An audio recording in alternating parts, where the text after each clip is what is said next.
beautiful people. So I am recording in my kitchen because I don't want my child to hear anything that I have to say, okay? So I'm going to start by saying thanks for watching my videos and subscribing, and those of you that are new, thanks for subscribing, and those that have subscribed to me since I started this, thank you. I appreciate it, and I appreciate y'all watching this. And I come here, you know, it's kind of to vent, not necessarily, but I'm going to share with you guys some of the things that that I have been going through. I did have an interview today and it went very well, so I'm happy about that. And I just want to say, okay, let me start by saying this. So my daughter was shot May the 25th, okay? She was shot that day. And I just found out, you know, that her heart stopped, which I didn't know nothing about because they didn't tell me. So they should never told me, but the doctors told me because they thought that I knew, okay? So she did go through cardiac arrest, which I did not know. And I was very like sad and mad at the same time that I did not know, because what else happened that I don't know about, you know what I mean? So now that I know that like just clicked in my head. It just flashbacks all the time. It never goes away. So my daughter was shot on May the 25th, and she was not in my possession when this is cured. She was not in my possession, and no one intentionally like did it, as in like, oh, let me shoot her. It was not intentionally. It's an accidentally crime. And what I want to say is my daughter is very mad. You know, she's very angry sometimes that she can't, you know, do what she used to do. So I try to make the best of it for her and try to make her, you know, not her see me hurt, you know. So when I hurt or I want to vent or cry, I do it alone. I do it in my room. I do it, you know, away from her. She don't see it at all. She don't see it. She might see it less, you know, she might like cry out the blue and like, you know, cry like, oh, mom, I can't, you know, she cries out the blue, and that would kind of make me tear up, but I don't try to let her see that. So she went to the hospital. She was in the hospital for about a month and a half, I want to say, and she transferred from the hospital and went to therapy. Just KKI, Kennedy Kruger. They are so good. Shout out to them. We love them. They love us. They love Mayana so much. Like, they really love her, and they so happy that we're back. And she was in there and inpatient for about 2.5 months. We left October the 1st. Yeah, she left like the hospital. She was in Johns Hopkins Hospital. She left July the 1st, and then went to KKI, and she was in there until October the 1st. But it was supposed to be a month, but they had us stay for, you know, longer than that, which we are thankful for, because kids don't stay that long.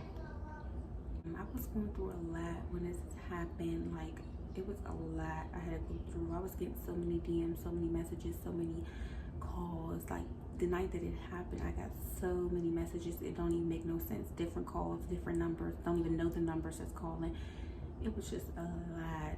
Instagram followers. When I say followers out the ads, excuse my language, I had followers out the ads. I had like people that I don't talk to, people that know me, people that don't know me. It was just like the word got around so quick within like an hour, and you know, the world just knew. And I had so many DMs. Like, I can't explain how many DMs I had. I did deactivate my Instagram. So I was on Instagram for months. I'm still on Instagram now. I don't have my Instagram. It's deactivated. And I don't know when I'll be getting it back. But you know, I had so many people, so many like, you know, genuine supporters or genuine people that really you know, some people is just nosy. Some people that really genuinely care. You know, I had so many people. I know that Mayana, she is so smart, you know, being so she got shot in her neck. It's supposed to be, you know, it could be even brain dead, or it could be like you're not supposed to, you know, you're supposed to your memory like gone. It could be different stuff with spinal cord injuries. Like she had a T6, I think a T6, a T2. I don't want to get it wrong, but I know one of the injuries, like above here and over, is the worst, and then the injury that you get when it's like, you know, right here and down is like not too worse, because you can still like move your arms, you can still do this, you can still do that. But when you have an injury from here to down there, it's hard. But Mayana is a miracle because she still can move her arms. She's still like, you know, she's really trying to get her strength back, and it's gonna be work, and I know that. So when the doctors try to tell me that Mayana gonna need this, Mayana gonna need that, Mayana gonna need a trach. A trach is it goes in your neck. They do surgery, cut a hole and put it in your neck, and she's supposed to like breathe through it. So once they told me that, more devastating news after devastating news after, keep going.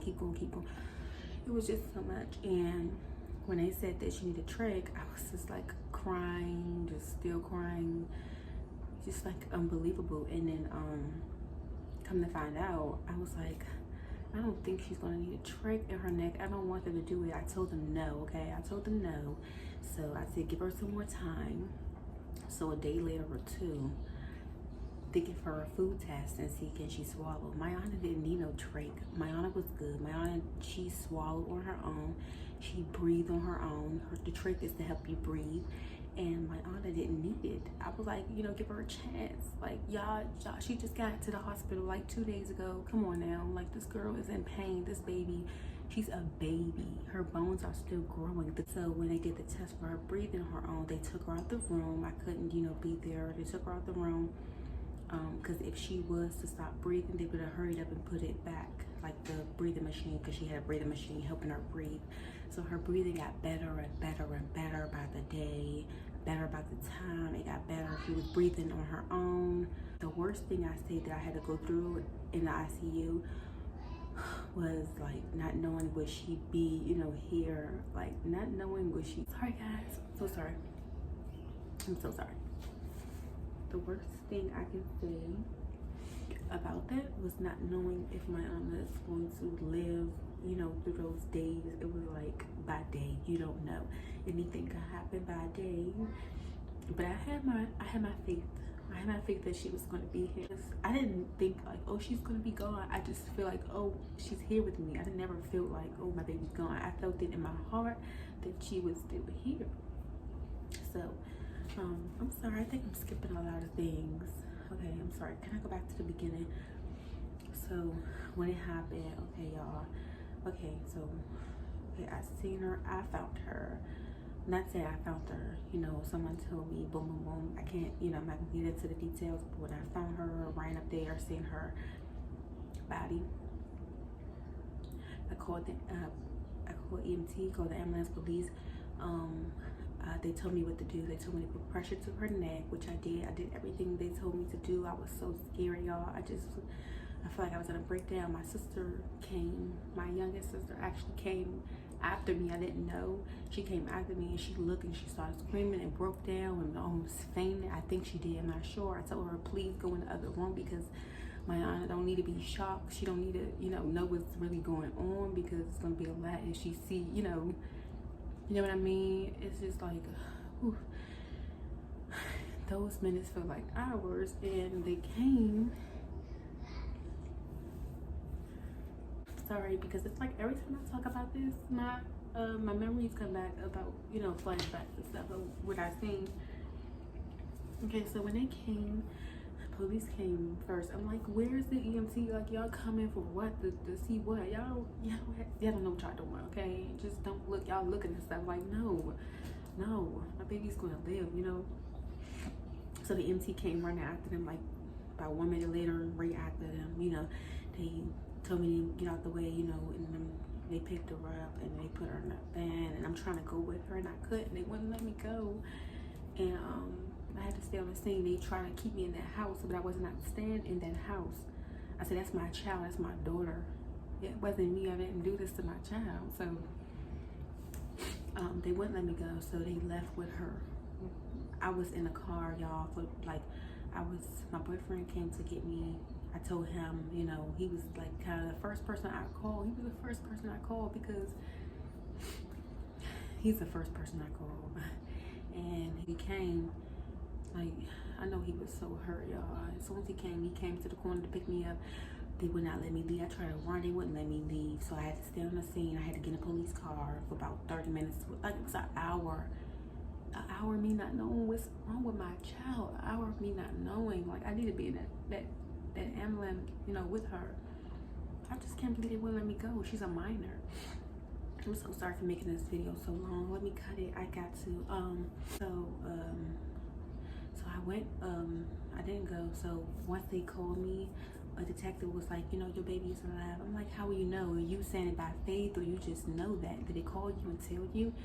So it was so many people outside. They was just like, she alive? Is she alive? Okay.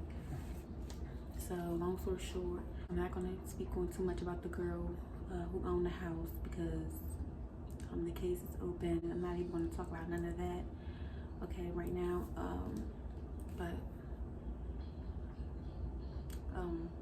They wouldn't let me, you know, in the ambulance. So once they called me, they told me that first, I think she went to a hospital right down the street, which is a children's hospital. Greater Southeast is a children's, but they couldn't do nothing with her or to her. So they took her to the one in Northeast. If you're from DC, you know that is a children in Northeast, the big one, the one that's very good.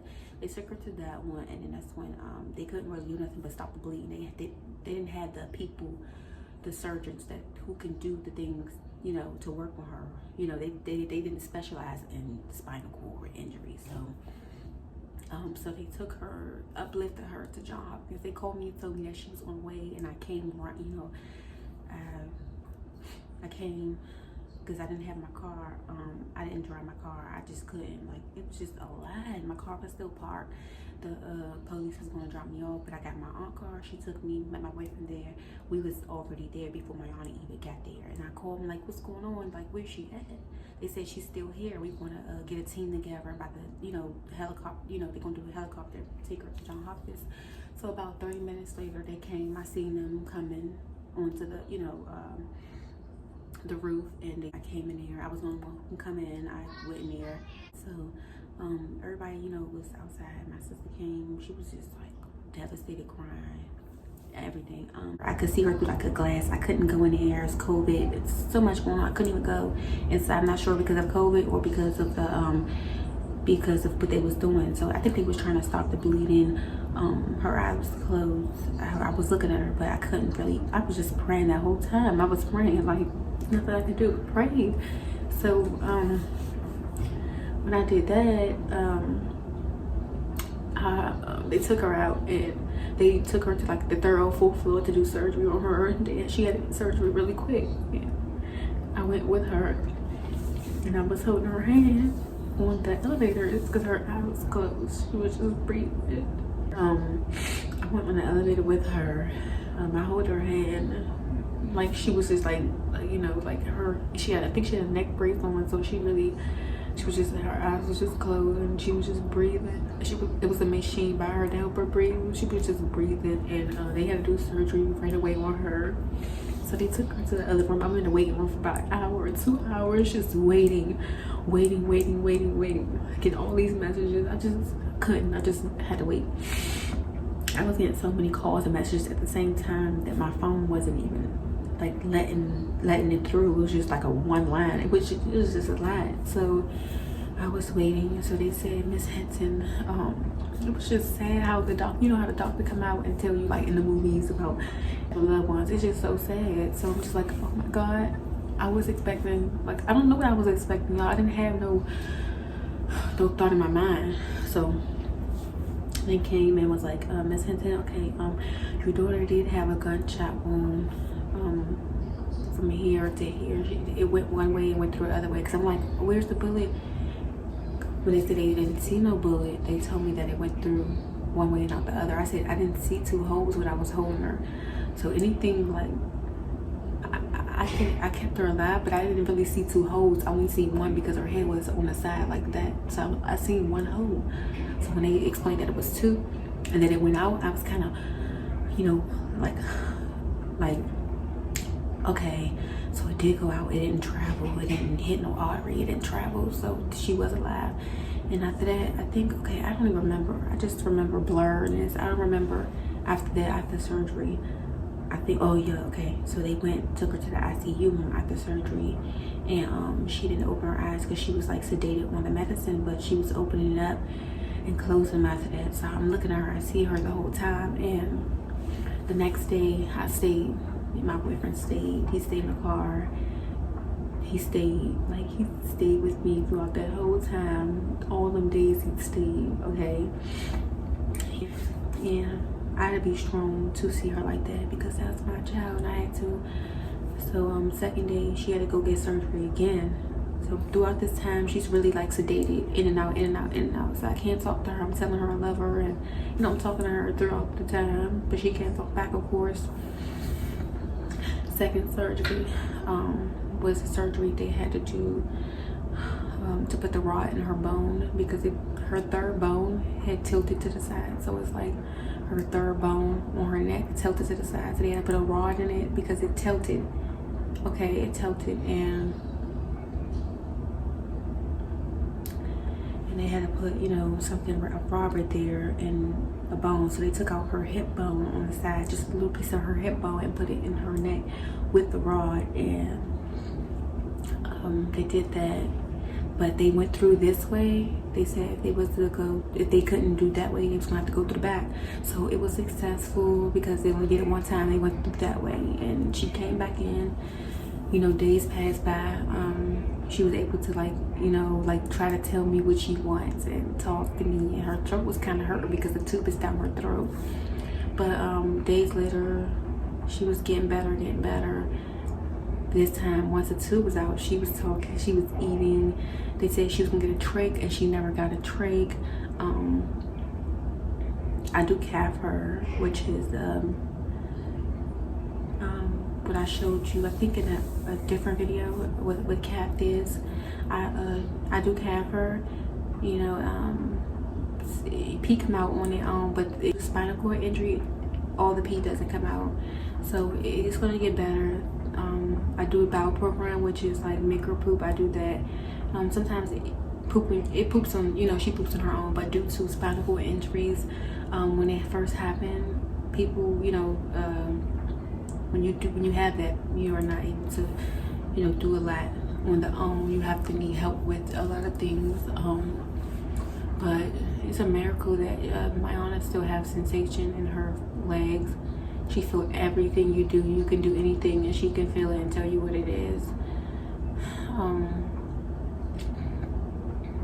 I think she's kind of like depressed and stressed. Like, I think she's gonna see a therapist about that, to let out her feelings. Cause I know she's really mad about, you know, what happened, and she's really sad. She cried out the blue sometimes, and it's hard for me, but we're gonna get through this. We do therapy, and we're gonna get more therapy. She do OT and PT, physical, and Maryland's gonna be back. Just give her some time. She's gonna be back. It might not be a year, you know, it might be 6 months. It's gonna be some, though. It's not gonna be, you know, forever for her, and I know this. So remember me saying this and going back to this video and see her progress throughout this whole thing. And if you did watch this video, thanks for watching. If you're new, please subscribe, and I'll be coming back with more videos. I don't want to make this video so long, y'all, but I try to get into the details, you know, some details I can get into with you all, and I think I did. I won't be sharing a lot of information, but yeah, that's the story time about my daughter getting shot. And I'll see you guys in the next video. Bye.